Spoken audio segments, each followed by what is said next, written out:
chute aqui no meu computador e eu não conseguia ver vocês. Agora desfez o tilt? Podemos orar? Desfiz. Então vamos.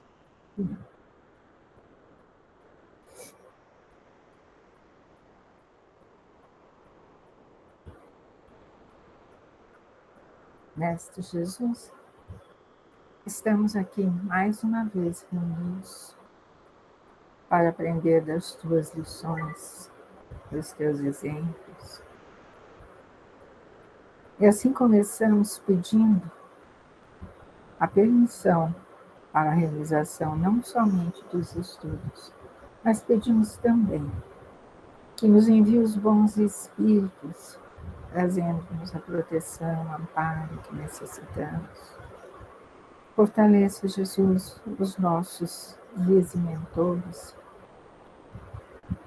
que eles possam nos nutrir o melhor na noite de hoje, principalmente esta noite, e que estejamos com a mente bastante aberta, o espírito bastante aberto, para que possamos absorver o máximo possível de tudo que nos for ensinado, de tudo que for dito, que possamos gravar isso em nossa mente, em nosso espírito, e assim colocá-los em prática no nosso dia a dia, Mestre Jesus. Que a tua luz esteja conosco até o final, esteja conosco durante toda esta semana, nos amparando, nos protegendo, iluminando os nossos caminhos, que estejamos sempre voltados para o bem, voltados para a paz, para o crescimento espiritual. E assim, com a prece que nos ensinaste, iniciamos os estudos desta noite. Pai nosso, que estás em toda parte, santificado seja, Senhor, teu nome. Venha a nós o teu reino de amor e de bondade. Seja feita a tua vontade, Pai, assim na terra, como em todos os mundos habitados.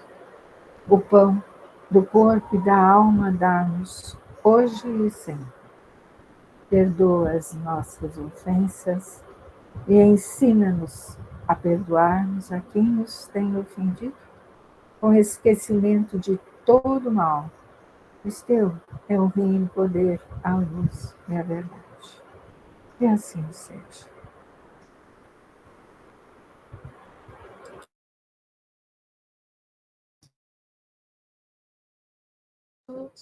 Obrigado. Vamos a janela. Não a inteira. Não.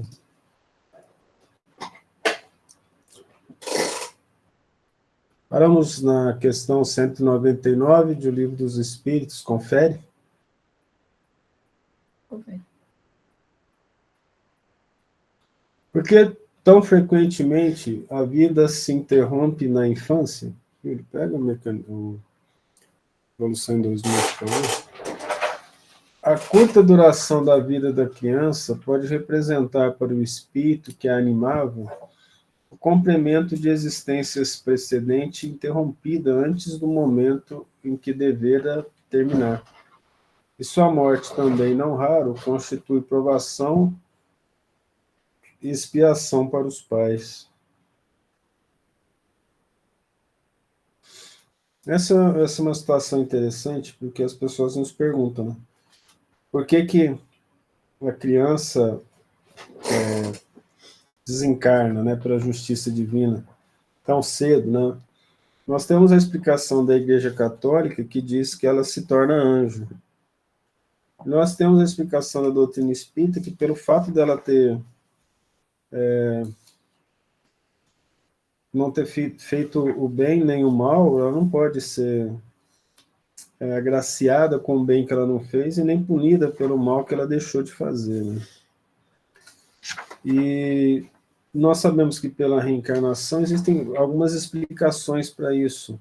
Entre elas, a explicação de que suicidas do passado vêm para ficar um determinado tempo que eles ficaram devendo das reencarnações passadas, e esse tempo varia de acordo com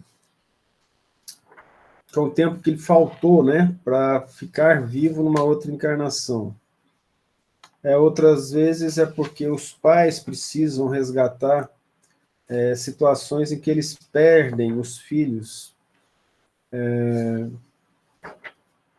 antes deles desencarnarem, né, vamos dizer assim, e por causa disso, alguns espíritos eles são associados à vida do suicida com a necessidade dos pais, né?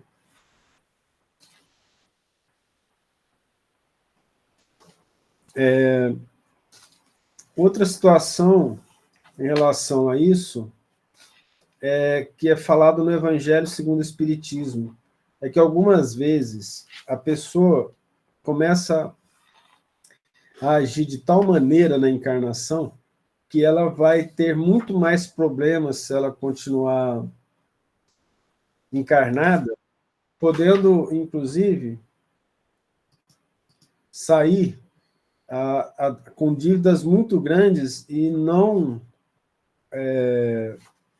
conseguir pagar aquilo que ela veio fazer, as suas provações e suas expiações. Então, Deus atira antes dela piorar a situação dela.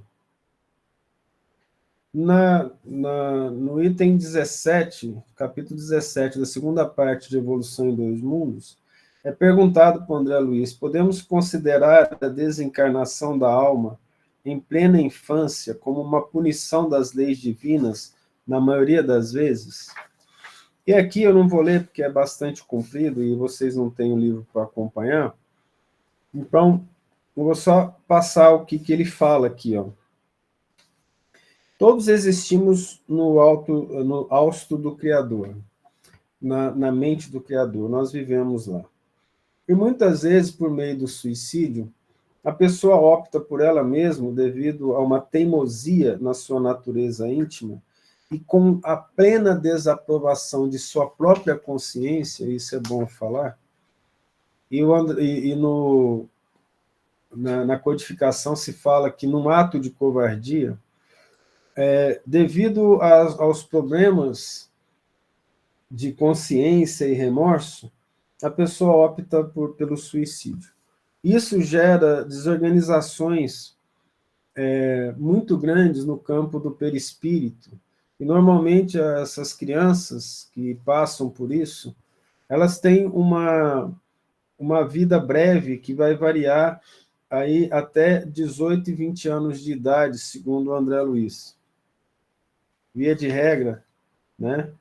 Ela tem essa experiência. E aqui ele vai falar sobre os vários problemas que podem acontecer com o indivíduo que suicidou, que nós chegamos a falar no estudo de domingo, né? E aí as mães que necessitam regenerar a si mesmos, os pais, por um devotamento amoroso aos filhos, que lutam e choram com os filhos até com problemas físicos, porque algumas dessas síndromes de paralisia mental, de defeitos cerebrais, elas são incompatíveis com uma vida adulta, né? O indivíduo chega até uma determinada idade e ele acaba desencarnando antes. E o André Luiz chama de curso rápido de socorro ou tratamento do corpo espiritual desses indivíduos que passam pouco tempo na Terra, utilizando um molde novo, um corpo novo, para que ele possa restaurar a estrutura perispiritual para que ele possa continuar a vida depois. Aprimorando a vida na exaltação constante de Deus, né? Então, aí, essa é a visão geral que o André Luiz passa na psicografia do Chico Xavier no livro Evolução em Dois Mundos, capítulo 17, segunda parte, que dá uma visão um pouco mais detalhada dessa pergunta 199. Alguém tem alguma dúvida, alguma coisa a acrescentar? em relação a isso? Thales, é que parece às vezes um tempo tão pequeno. Como é que faz tanta diferença para a pessoa, né? Para os pais eu até entendo, mas o neném que morre, para o próprio espírito, aquilo vai influenciar? Sim, por causa por causa do fato de assim que ele entra no molde de um corpo novo, a matéria em si o faz relembrar em termos de reflexo condicionado daqueles órgãos que foram deteriorados, como, por exemplo, um indivíduo que tomou veneno. Aí ele tem a região da glote, da faringe, do esôfago, do estômago muito lesado, ele não consegue, ele não tem força mental para reestruturar isso enquanto ele está desencarnado. O que ele volta para o corpo, essa lembrança dos reflexos condicionados adquiridos pelos milhões de anos de evolução, formando glote, faringe, esôfago, estômago, ele acaba retomando isso de forma mais natural. Nós vamos encontrar isso no caso daquele livro, eu agora não me lembro qual que é, em que o menino suicida, né? O rapaz suicida, volta o menino morre na praia, né? Eu não me lembro o nome do livro do André Luiz nesse caso. O menino morre na praia, o Júlio, aí desencarna no plano espiritual, a glote dele é assustadora pela descrição do André Luiz, aí ele volta, reencarna novamente, filho do mesmo pai,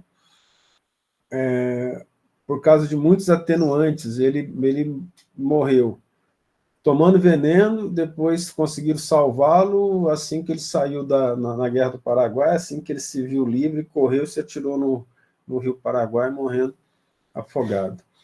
Então, o que adianta é que ele consegue, através da lembrança automática do reflexo condicionado, restaurar melhor o perispírito.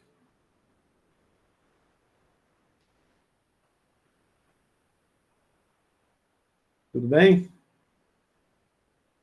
Sim. O que sucede ao espírito de uma criança que morre pequenina? Recomeça outra existência. Se uma única existência tivesse o homem, e se extinguindo-se ela, sua sorte ficasse decidida para a eternidade, qual seria o mérito de metade do gênero humano? Veja que naquela época ele estava falando que a mortalidade infantil era 50%. Né? Tá que morre na infância para gozar sem esforços da felicidade eterna, com que direito se acharia isenta das condições, às vezes tão duras, a que se vê submetida a outra metade? Esse aqui, para gozar da felicidade eterna, por causa da igreja, né? Que falava que a criança que morre, ela ia direto para o céu, ela se tornava anjo. Por isso que vocês veem os anjos na forma de criança, nas pinturas em algumas estátuas, né? Semelhante ordem de coisas não corresponde à justiça de Deus. Com a reencarnação, a igualdade é real para todos. O futuro a todos toca sem exceção e sem favor para quem quer que seja. Os retardatários só de si mesmos se podem queixar. Forçoso é que o homem tenha o merecimento de seus atos, como tem deles a responsabilidade. Aliás, não é racional considerar-se a infância como um estado normal de inocência. Não se vê em crianças dotadas dos piores instintos, numa idade em que ainda nenhuma influência pode ter tido educação? É o que alguns chamam de crianças, né? Tem uma onça encarnada naquele corpo. Né? Algumas não há que parecem trazer do berço a astúcia, a felonia. O que é felonia? A perfídia, até pendor para o roubo e para o assassínio, não obstante os bons exemplos que de todos os lados lhe dão. Felonia em submissão, procedimento cruel, maldade. A lei civil as absolve de seus crimes, porque, diz ela, obraram sem discernimento. Tem razão a lei, porque, de fato, elas obram mais por instinto do que intencionalmente. Donde, porém, provirão instintos tão diversos em crianças da mesma idade, educadas em condições idênticas e sujeitas às mesmas influências? Donde a precoce perversidade, se não da inferioridade do espírito, uma vez que a educação em nada contribui para isso? As que se revelam viciosas é porque seu espírito muito pouco hão progredido. Sofrem, então, por efeito dessa falta de progresso, as consequências não dos atos que praticam na infância, mas dos de suas existências anteriores. Assim é que a lei é uma só para todos e que todos são atingidos pela justiça de Deus. Aí nós podemos entrar com a bondade de Deus, que o Kardec falando em outro momento, o formato da criança, o fato dela ser uma gracinha, um bibelozinho, faz com que as mães, mesmo que recebam o inimigo do passado, tenham um carinho natural, né? Acontece um caso que eu já até comentei com vocês, até cerca de 11 anos de idade, a criança tem feições arredondadas, e tem até estudos sobre isso, de um pesquisador da USP, eu conheci, mas conheci pessoalmente, conversamos, mas eu não me esqueci o nome dele. Ele já estava aposentado, há 20 anos atrás. E que ele falou assim, olha, tudo que é redondo tende a atrair atenção e a gerar carinho, porque, por exemplo, o carnívoro mais voraz da Terra é o lobo. É o maior carnívoro terrestre. Ele é mais pesado que o leão, né? Urso, eu falei lobo, é o urso, desculpa. E aí o pessoal pega o urso e transforma em um ser redondinho e vira um objeto de adoração, como urso de pelúcia, ursinhos carinhosos, ursinhos Gummy, acha bonitinho, porque ele é redondinho. Chega perto de um ursinho redondinho com fome no inverno. Isso foi retórico, tá? Não faça isso.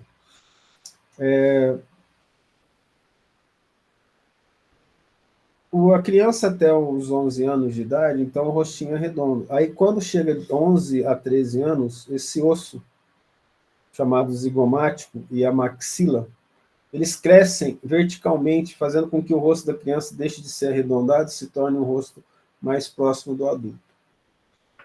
Sem que os pais percebam, eles começam a falar assim, você não é mais criança. E a criança fica, meu Deus, não sou não, eu era até ontem, né? Mas a própria criança não percebe isso, né? Então, tudo foi feito de uma maneira tão perfeita que até o carinho pela forma acaba existindo. E aí, quando o indivíduo toma a forma de adulto, você não tem mais aquela atração juvenil pelas formas redondas. Posso dizer que alguns até se mantêm gordinho para tentar ser ursinho de pelúcia, mas nem sempre dá certo. Então, essa é uma questão. Foi seu caso? Foi brincadeira, não deu tá? certo. Não deu certo, não. Obrigado. Essa é uma situação em que nós vemos a bondade de Deus preparando tudo para que ocorra a sua lei de amor, porque todos nós nascemos para amar, não tem nenhum filho de Deus que reencarna que não seja para amar seu semelhante. Nós fugimos disso por nossa ignorância, relembrando, né? Que nós estamos na situação que estamos pela idade que nós temos como espírito, que é uma coisa natural, também comentamos isso no domingo, e pelo esforço que nós fizemos sobre as experiências que nós tivemos, né? Então, nós vemos muita gente passando por experiências semelhantes, uns absorvem mais, outros menos, uns aprendem mais, outros menos, depende do direcionamento que você quer dar a essas experiências, né?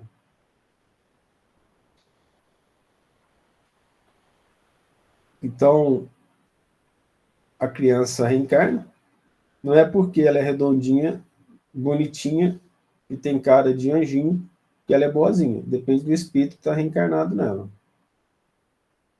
Quanto mais nós fizermos a vontade das crianças, sem fazermos como está escrito aí, todo pai, toda mãe, todo avô, toda avó tem que ler. A ingratidão dos filhos e os laços de família do Evangelho segundo o Espiritismo. Eu não me lembro qual que é o capítulo, tá? A ingratidão dos filhos e os laços de família.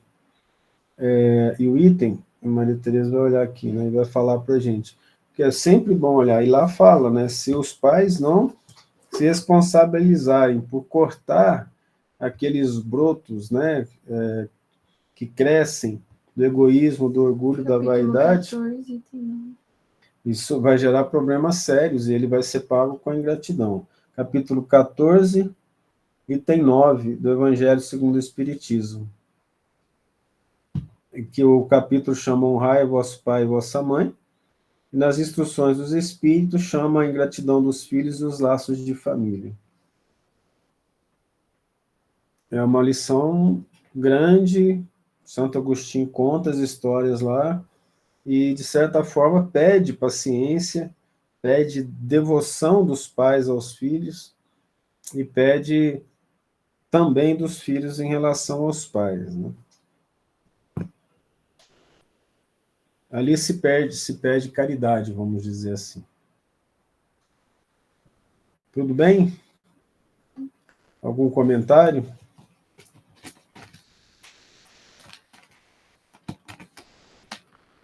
As professoras aí de ensino fundamental, elas podem falar sobre os tipos de crianças, né? Que apresentam já as características, algumas vezes bastante complicadas em termos de comportamento, né? As crianças apresentam comportamento esdrúxulo, outras são bem boazinhas, são bem dedicadas ao bem, e elas acabam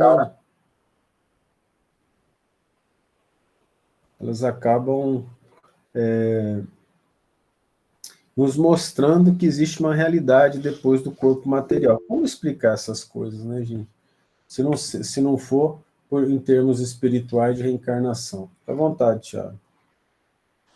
Ô, Thales, então, eu tenho certeza que muitas pessoas aqui vão saber falar melhor, até porque o contato que eu tive com pessoas mais novas, crianças, assim, é muito pouco, até porque eu deixei de ser criança não faz muito tempo, se é que eu posso falar assim.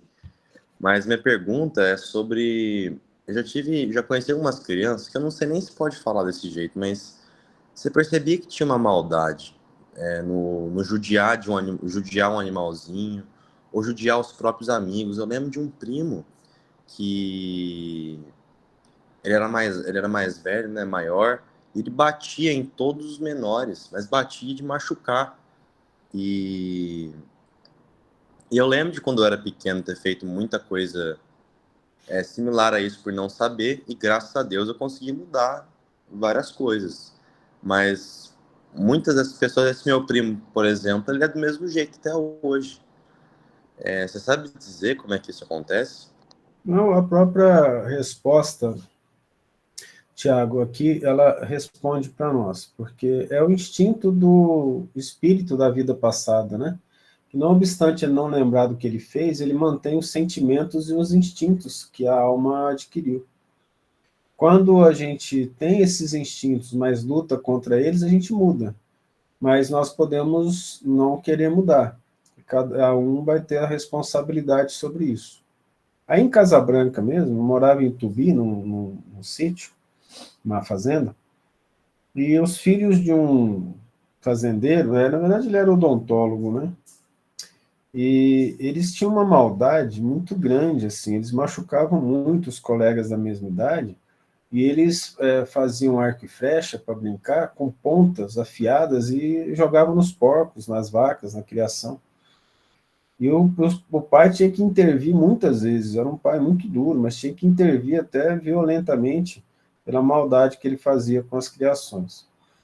São espíritos do passado, né? Eles tentaram me forçar a pular um silo de 5 metros de altura sem nada embaixo. Imagina se eu faço isso, tinha morrido.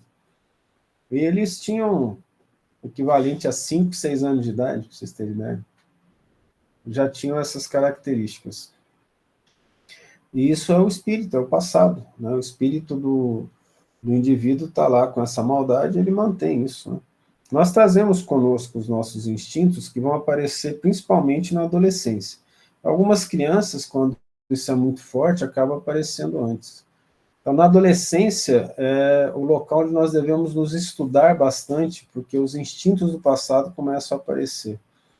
As revoltas, as tendências às drogas, às bebidas, as tendências sentimentais, as tendências das emoções fortes, mostra o nosso estado do passado, né? Se o indivíduo começa já novo, como eu vi muitas vezes, 11 anos, 12 anos, a beber muito, evidentemente que no passado dele foi de um espírito que tomava muito álcool durante a vida toda, e isso acaba aparecendo mais cedo. Claro que é reforçado pela obsessão. Veja a importância de fazer o evangelho em casa, de ter uma casa em que ocorra a proteção dos bons espíritos, porque a obsessão perde força. Essas pessoas que apresentam essas tendências, desde cedo, elas lutam para não ir na catequese, para não irem no centro espírita, para não irem no templo evangélico, porque nesses locais a força do obsessor diminui, o obsessor já tem força sobre essas pessoas, e elas não querem ir, elas não entendem, elas começam a usar desculpas, né? Nós vemos pais dificultando a vida dos filhos em ir na igreja, dizendo que isso não é importante. Eu falo porque aconteceu na minha casa, né? Meu pai sempre disse que sempre acreditou em Deus, que ora todo dia, mas que não achava interessante ir à igreja. É porque ele não sabe ainda até hoje da importância de você ir à igreja, ir ao centro espírita, ir a um templo evangélico, porque ali os bons espíritos, se tiver um pouco de boa vontade durante a oração, eles afastam os obsessores. Os obsessores criam muitas ilusões na gente. Se a gente ainda é muito malzinho, e não está ligado a Deus diretamente do coração, está ligado só da boca, nós podemos frequentar esses locais e os obsessores até aproveitam, porque aí passa a ser falsidade, hipocrisia, né? O indivíduo frequenta, mas não melhora, né? Ele não melhora o comportamento dele, ele não ama as pessoas, ele não pensa nos outros, é extremamente egoísta e fica repetindo as palavras da igreja, as palavras do Padre, as palavras do Cristo, como vã repetição. Nem a Bíblia o indivíduo lê, né? Porque o Cristo deixa bem claro lá que não é por muito falar que serão ouvidos, mas pelas obras, pela pureza de coração. Então, você tocou num ponto muito importante. Todos esses espíritos requerem atenção, carinho e ensino, obviamente. E a leitura evangélica no lar, a frequência num templo religioso faz muita diferença para a educação espiritual dessas pessoas. Thales, Isso. essas crianças seriam os psicopatas? Não. Eu posso deixar o pessoal da medicina explicar a característica do psicopata. Quer falar? Não, fica à vontade. Não? Mais alguém aí quer comentar o psicopata? Psicopata, já que ninguém quer falar, né, é uma característica específica de comportamento onde o indivíduo ele não tem empatia por ninguém. Ele é desprovido de empatia. Então, o sofrimento no outro não lhe causa nenhuma comoção. Pelo contrário, lhe causa prazer. E essa é a característica principal do psicopata, em termos comportamentais. Em termos espirituais, segundo os livros do André Luiz, são espíritos primitivos, apegados à caça, e pedem para reencarnar na sociedade, e ali, na sociedade, ao invés dele viver com os companheiros, ele passa a caçar os companheiros, como ele fazia na selva, né? E ele sentia aquele prazer da caça, da perseguição, do matar, ele faz isso com os seres humanos. Muitas vezes ele regride bastante. Nós vamos ver um caso desse narrado no livro Céu e Inferno, né, do indivíduo que tinha um prazer em matar, né? Então, o psicopata apresenta uma característica diferente. Ele não é somente maldoso, ele é desprovido de empatia. Muitas vezes o indivíduo maldoso, ele o é com determinados grupos, mas ele apresenta pela família, pelo grupo que ele participa, carinho, entrosamento e empatia. Psicopata não, ele vive sozinho, não tem característica grupal e não apresenta misericórdia. Não desenvolveu o senso moral, vamos dizer assim. Não obstante, poder ter desenvolvido espertezas de caça, o que falsamente faz com que os psicólogos os considerem com alto QI. Mas isso é uma falha do processo de análise psicológica, porque ele tem estratégias que parecem inteligentes, mas que, na verdade, são estratégias de caça. Ele sabe se esconder bem na sociedade, ele sabe buscar a vítima, mas em termos intelectuais raros, acontece que alguns são, desenvolveram a inteligência sem desenvolver o senso moral. Mas então, se não for um psicopata, a gente pode, através da educação, transformar aquele espírito, se ele tiver boa vontade, se ele quiser melhorar, né? A senhora falou corretamente, se ele quiser. Porque a questão é o indivíduo querer. A gente tem observado nas nossas análises, né, porque para o estudo psicológico, qualquer relação social que a gente tem, a gente pode aprender. Numa análise, evitando os julgamentos desnecessários. Mas nós temos observado que determinados comportamentos, eles são tão arraigados, nós também citamos isso no domingo, que as pessoas não percebem quando algo lhe é dito e está se relacionando a um defeito da pessoa. Então, nós vemos pessoas, por exemplo, bastante vingativas, raivosas, elas não se acham, e quando elas leem alguma coisa sobre isso, elas chegam a dar palestra, a falar sobre isso, mantendo consigo uma raiva muito grande. Eu conheci aí em Palmas um palestrante que fala muito bem, que tem um grau de violência íntima imenso. Ele usa as palestras para satisfazer, quando ele dá as palestras, o sentido de animosidade dele.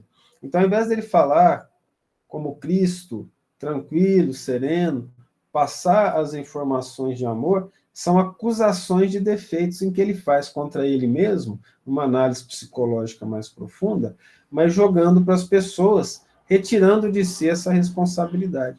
As palestras dele são bastante duras, difíceis. É claro que as pessoas vão ouvir, vão aprender bastante, mas são acusações constantes. Essas acusações nós tivemos a percepção de serem acusações contra si mesmo, utilizando a plateia como um reflexo daquilo que ele, sabendo de forma pouco consciente do que é, utiliza a plateia para poder disfarçar ou dirimir a animosidade. Não cabe ao palestrante dar uma palestra acusando. Não faz sentido. Cobrando, nós somos isso, nós somos aquilo. Não é assim. A cobrança, quando vem dos espíritos superiores, ela é amena. Ela costuma ser íntima, né? O palestrante faz para si mesmo e repassa aquilo para a plateia. Isso é passível de ser sentido, né? Nós podemos lembrar aí da história do Divaldo, né? Pereira, um minutinho, Renato. O Divaldo falando para a Joana, né? Poxa, eu já escrevi não sei quantas mensagens para os outros, você não vai mandar nenhuma para mim? E ela responde, todas foram para você que serviram para os outros. Oi, Renato, fica à vontade. Só um parênteses nessa questão que você está falando do palestrante. Isso não chega a ser prejudicial para quem está lá buscando um acalento naquilo e aí, em vez de sair bem, sair frustrado? Não, porque as palavras são bonitas e Deus é muito bondoso. Ele utiliza a pessoa que está com problema, dando a ela a condição de auxiliar os outros, e muita gente que aprende com ele acaba orando em favor dele. Só o fato dele estar trabalhando, mesmo ele não percebendo essa característica, ele já está, de alguma forma, fazendo bem para os outros, não está fazendo para ele mesmo. É o que acontece muitas vezes quando desencarnam alguns amigos espíritas, dizendo não, eles contam, né, que eles fizeram campanha do quilo, ajudaram os outros, fizeram muito bem para os outros e têm simpatia dos espíritos por isso. Mas lá dentro de si mesmo, uma dor muito grande de tempo perdido. Então ele ajuda as pessoas, mas ele não ajuda a si mesmo, não cresce. Não é perdido o estudo dele, o conhecimento dele, o esforço de sair de casa para ir falar. Se o indivíduo faz isso, mesmo que seja para buscar atenção, ele não está sendo ocioso, sabe? Sim, eu entendi. É assim, também depende de quem está lá escutando, né? Como Sim, vai absorver. sim. Aí que é Infelizmente, Renata, algumas vezes a gente encontra alguns médiuns que percebem a vibração que está por trás. E essas pessoas se revoltam, porque elas percebem que existe uma hipocrisia. Mas cabe a essas pessoas também entender isso que nós acabamos de falar. Ele está lá na frente falando, ele tem o mérito dele, sabe? Então, se não dá para seguir o exemplo, vamos seguir as palavras, não cabe o julgamento. O que não pode acontecer, infelizmente acontece, são pessoas desprovidas de um conhecimento espírita básico que vão lá na frente da opinião pessoal, sem uma interpretação mais profunda das obras espíritas, dos estudos de Jesus, elas acabam falseando os conceitos espíritas, gerando problemas sérios, né? Em determinado momento eu ouvi uma palestra em que a pessoa disse que só o fato de você não buzinar na, na rua quando um carro atravessar na sua frente ou quando tiver um engarrafamento, você já é um espírito evoluído. Quando uma pessoa fala uma coisa dessa, ela gera um problema seríssimo, porque nós achamos que nós somos bons. E os nossos atos não correspondem a isso de uma maneira geral. Não é que a gente é ruim, nós ainda precisamos evoluir. E quando você joga uma coisa simples dessa, que deveria ser uma obrigação simples, moral do cristão, como sendo uma virtude muito grande, as pessoas aproveitam para não se preocupar em analisar a si mesmas no sentido de lutar contra o egoísmo, contra o orgulho, contra a vaidade, né? Porque o verniz e a educação social não indicam virtudes internas necessariamente. Você pode ter pessoas muito educadas na sociedade, que falam mansinho, e não necessariamente ser educado. Uma vez numa discussão, numa reunião, eu, quando costumo falar veemente, eu falo alto, sabe? A pessoa falou assim, você está sendo mal educado que você levantou a voz. Eu falei, não, eu não fui mal educado com a voz levantada, mas você, falando baixinho, foi muito mal educado. Aí ele assustou, assim. Porque muitas vezes a pessoa acha que falando baixinho, ela pode falar verdadeiros absurdos, maldade. E, e não é assim, não é a educação de verniz, o fato de você ser educadinho, falar baixinho. É legal fazer isso. Mas se aquilo não tem a ver com o que está dentro, chama-se hipocrisia. Então a questão ela é íntima. E aí sim nós temos visto esses trabalhos feitos em que a pessoa vai lá na frente, na tribuna espírita, para poder justificar a própria consciência sem fazer um estudo detalhado de si mesmo ou das questões espirituais. Algumas vezes, né, algumas pessoas pedem para participar do estudo, eu peço para avisar ou eu mesmo aviso. Falei, aqui, nossos estudos, eles machucam, porque eles vão analisar situações íntimas do ser humano e vão falar dos nossos defeitos. Nós não vamos massagear ego de ninguém, nem muito menos o nosso. Porque a nossa responsabilidade com Jesus é muito grande. E a situação ser de perfeitos, como perfeito é vosso Pai Celestial, requer um trabalho profundo. E não aceita, e tem no nosso evangelho, né, um esboço imperfeito, mas ele quer que a criatura dele faça todo o possível para ser melhor.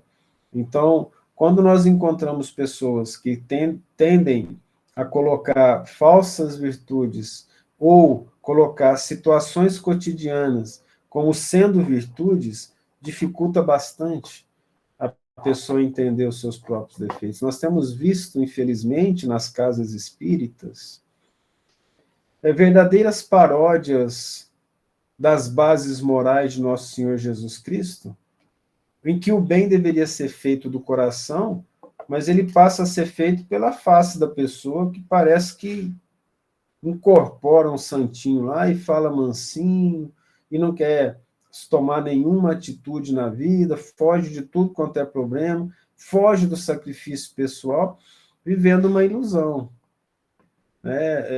E não é assim que funciona. A questão ela é íntima. A questão ela é de transformação íntima. E nós temos percebido essa obsessão sutil acontecendo nas casas espíritas de uma forma muito triste. As pessoas acabam vivendo ali como se o fato de ser espírita já lhe desse a condição de ser uma pessoa melhor na sociedade, enquanto nós aprendemos pelo Emmanuel que o espírita é um indivíduo altamente endividado e o médium é mais endividado ainda, e nós vemos nas casas espíritas endeusamento de médiums. São situações muito complexas, muito difíceis, em que nós devemos fugir da ilusão, fugir do mito, para poder encontrar nosso Senhor Jesus Cristo. Eu vou aproveitar essa conversa que chegou nesse ponto e vou apresentar para nós os Espíritos têm nos colocado numa situação muito interessante que está associada a esses a esses versículos da Bíblia que a gente tem escrito, sabe? E nós mandamos esse Salmo 15 hoje. Salmo 15, nós estamos falando de 1500 anos antes de Cristo. Então, olha só sobre isso que nós estamos falando, há 1500 anos antes de Cristo. Senhor, quem habitará no teu tabernáculo, ou seja, na sua morada? Quem morará no teu monte santo, ou seja, o monte Sião, a cidade celestial, Jerusalém celestial, que Paulo fala? Quem que vai morar no seu reino, Senhor? Aquele que anda sinceramente e pratica justiça, e fala a verdade no seu coração. Aquele que não difama com sua língua, nem faz mal ao seu próximo, nem aceita nenhum opróbrio contra o seu próximo.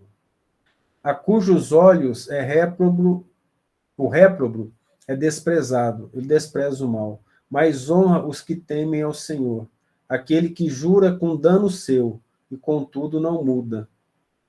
Honradez. Aquele que não dá o seu dinheiro com usura, nem recebe peitas contra o inocente, acusações descabidas. Quem faz isso nunca será abalado. Estamos falando de 1500 anos antes de Cristo.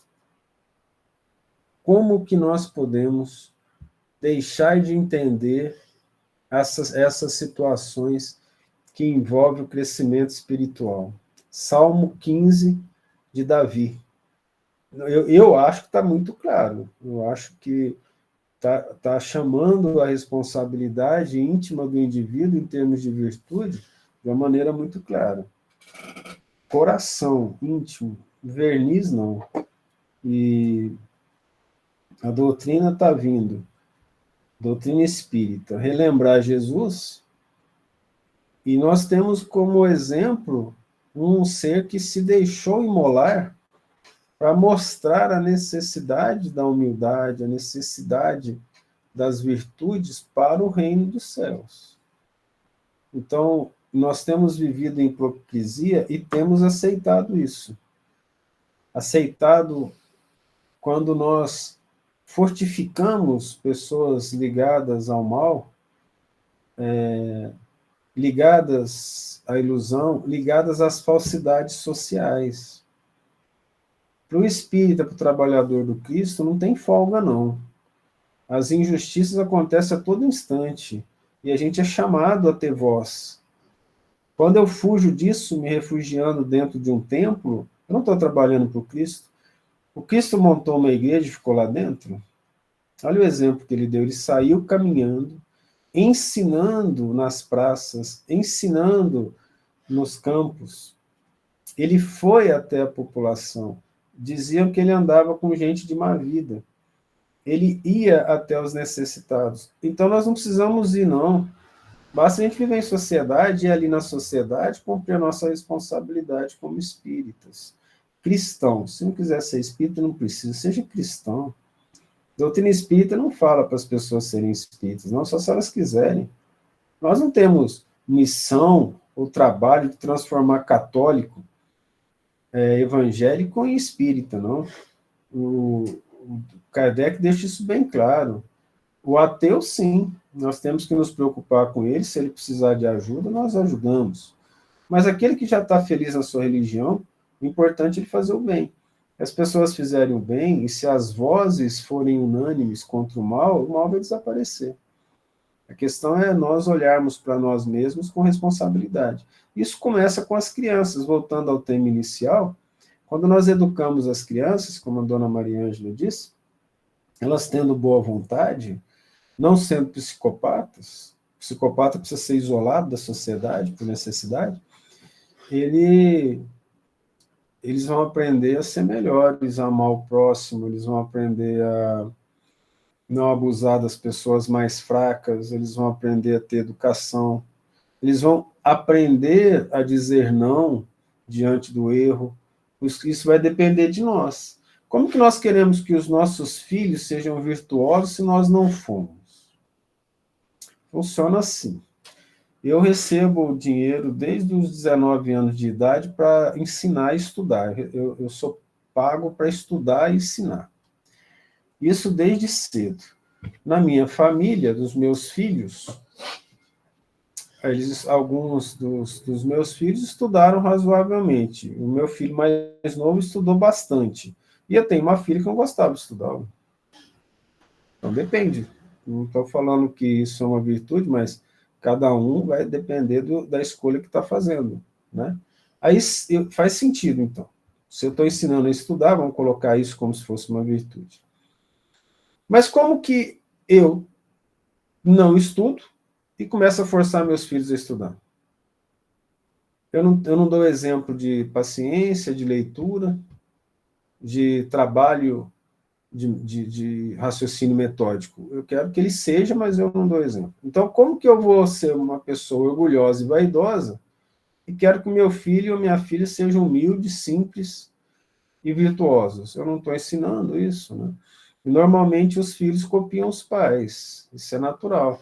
Não só eu que estou falando, e nem a psicologia somente, nem a doutrina, mas nós temos aí dois compositores da música brasileira, um do rock, que é o Renato Russo, né, como os nossos pais, que vocês vão ser quando vocês crescerem, e o Belchior, que ele mesmo cantou, e a Elis Regina cantou, como nossos pais. Ainda fazemos os mesmos e somos como os nossos pais. Então, nós costumamos repetir aquilo que está em casa.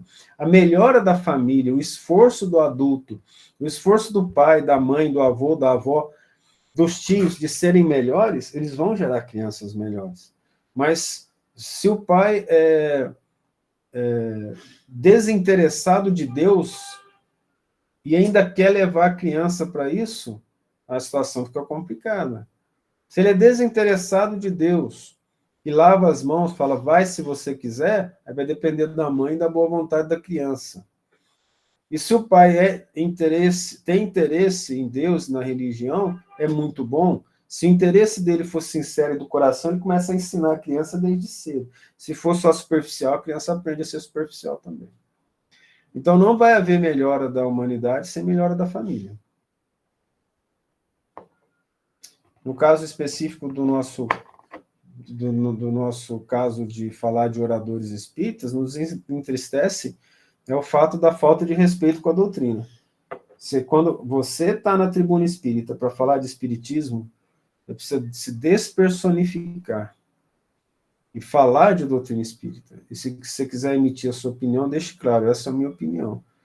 Mas a doutrina espírita fala isso. Eu preciso fazer palestra espírita voltada para o Evangelho segundo o Espiritismo. Fugiu disso, eu já não gosto muito, não.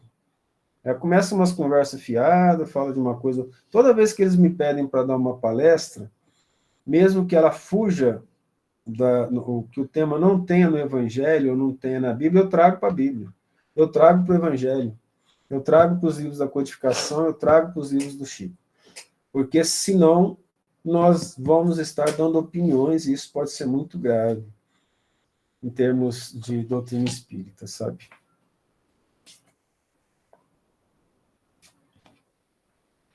Eu não sei se respondi bem, mas é uma questão importante para a gente conversar, né? Em relação à vida, porque nós precisamos compreender bem essa situação das nossas responsabilidades, responsabilidades sociais, responsabilidades dentro da doutrina espírita, né?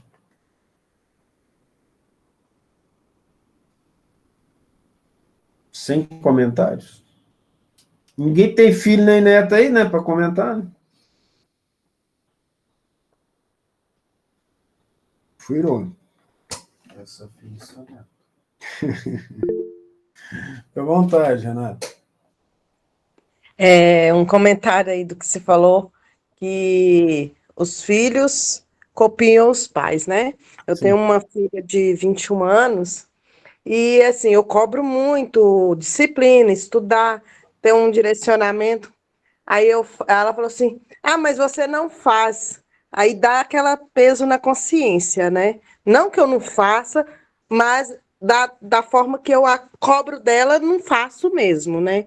Aí, assim, mas a gente não pode deixar eles também usar isso de argumento para não fazer. Eu falei, se eu não faço, você vai querer ser igual a mim ou melhor do que eu sou hoje, né? Então, assim, a gente tem esse embate aqui dentro de casa nesse quesito. É Mas, só um comentário mesmo. não, mas seu comentário foi importante. Ó. Se a gente não faz, podemos ter uma conversa honesta, como a senhora fez aí, só falou. E chegar e falar assim, ó, eu não faço isso, mas não dá para a gente tentar fazer junto ou melhorar, não? Tem que ser sincero. Ou se a gente quiser apresentar como pai herói e mãe herói o tempo todo, não vamos conseguir não, porque mais cedo ou mais tarde a gente cai. Mas olha o quanto que é bonito. Falei assim, olha, eu sou uma pessoa meio raivosa, vamos lutar junto para a gente vencer isso? Convida para crescer junto, convida para trabalhar junto. Porque em determinado momento da vida, determinada idade, os filhos passam a ser amigos, né? Não dá mais para obrigar a fazer as coisas. O tempo passou e a gente não consegue obrigar mais. Sim, senhora. O exemplo que eu dou, né, com ela, a conversa que eu tenho, eu falo assim, ó, primeiro eu não tenho tempo mais, porque eu tenho 1001 trabalho. Eu estou te direcionando para te mostrar ser melhor, né? E não copiar os exemplos não feitos, os ruins. Você tem que fazer os bons, né? Então, assim, aí discute, vai, mas dá jeito, conserta. Dessas coisas, Renato, o mais importante é nunca desistir de fazer o bem e nunca desistir de educar. Então, a gente vai educando as pessoas, vai educando a gente mesmo, educando as pessoas, educando a gente mesmo. Nós não temos na Terra nós não somos perfeitos, né? Nós temos que seguir Jesus. Então, Jesus é o nosso exemplo, né? Então, nós podemos usar Jesus como argumento também. Como que Jesus faria nesse momento? O que uma pessoa boa faria? Vamos fazer junto. Nós temos a chance de educar os nossos filhos enquanto eles dependem psicologicamente do nosso direcionamento. A partir de determinado momento, nós temos que trabalhar com amizade, trabalhar com companheirismo. E ensinar dessa forma, ensinar sempre preocupado, é muito melhor do que lavar as mãos, acredite. Com o passar do tempo, os filhos que nos ouvem bastante, aqueles que ouvem as argumentações paternas e maternas, é porque os pais estão mostrando preocupação, estão mostrando desejo de vê-los melhor. Eles não estão lavando as mãos, nós não podemos lavar as mãos, sabe? A melhor maneira de educar é aquela que é feita com amor. Não importa se nós estamos falando mais alto, mais baixo, se a gente fez ou deixou de fazer, mas tendo noção do que deve ser feito em termos de virtude, temos que trabalhar nisso. É isso que nós estamos falando, é a família que vai educar, é a boa vontade da família, é o direcionamento, o amor que os pais vão dar. Pais amorosos fazem muito bem para os filhos, muito bem para os filhos. O amor é fundamental. Mais comentários? Agradeço ter passado esse tanto de exemplo, Renata. É muito importante para a gente discutir as questões íntimas nossas e os nossos comportamentos do dia a dia. Sabe? Aí eu que agradeço, tá me fazendo, e pedir desculpa que sexta e domingo não tive como, porque meu irmão veio aqui para casa e não teve como eu participar.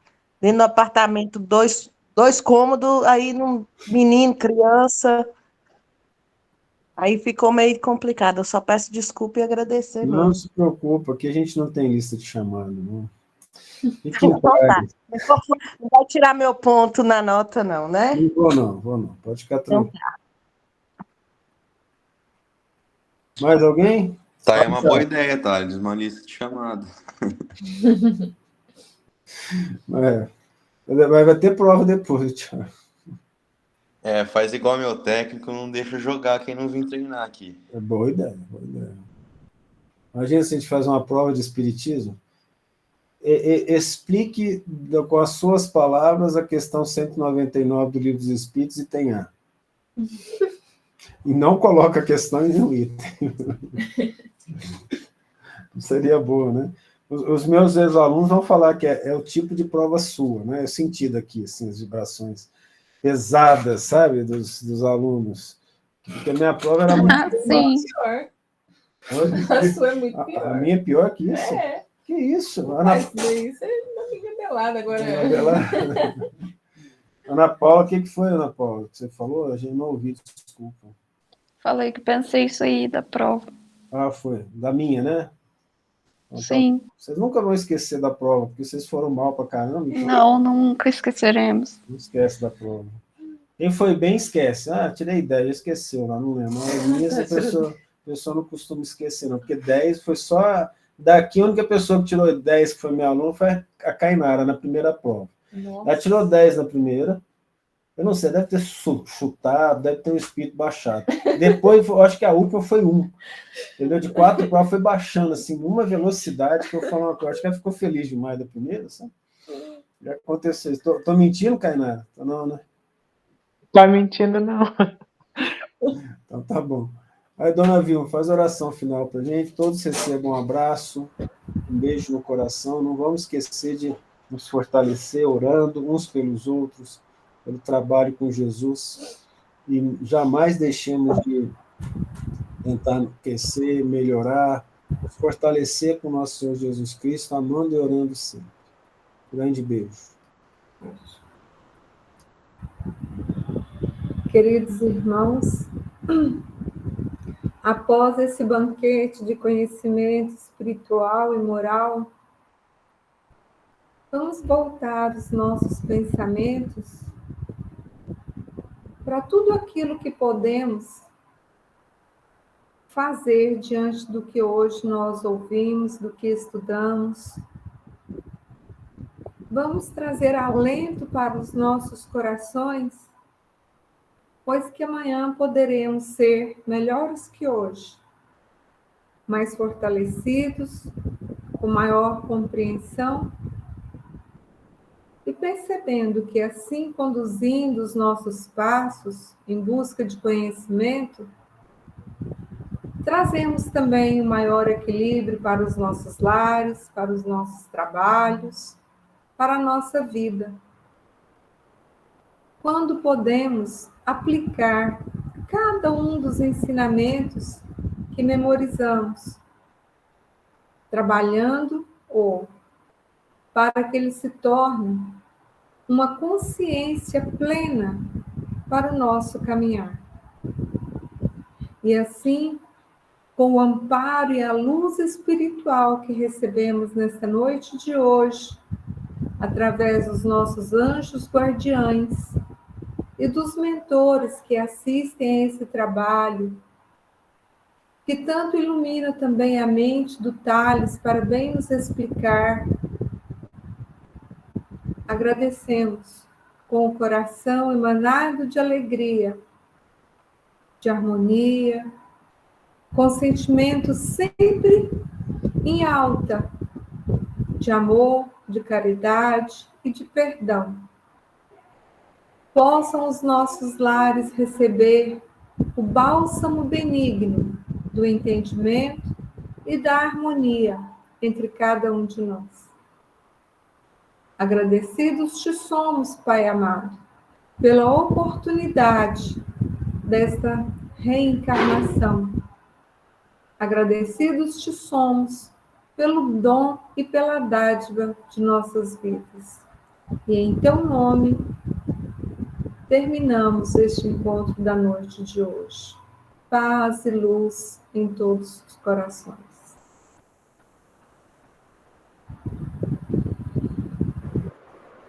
Que assim seja. Assim seja, boa noite. Boa noite, pessoal. Boa noite. Fiquem com Deus. Boa noite.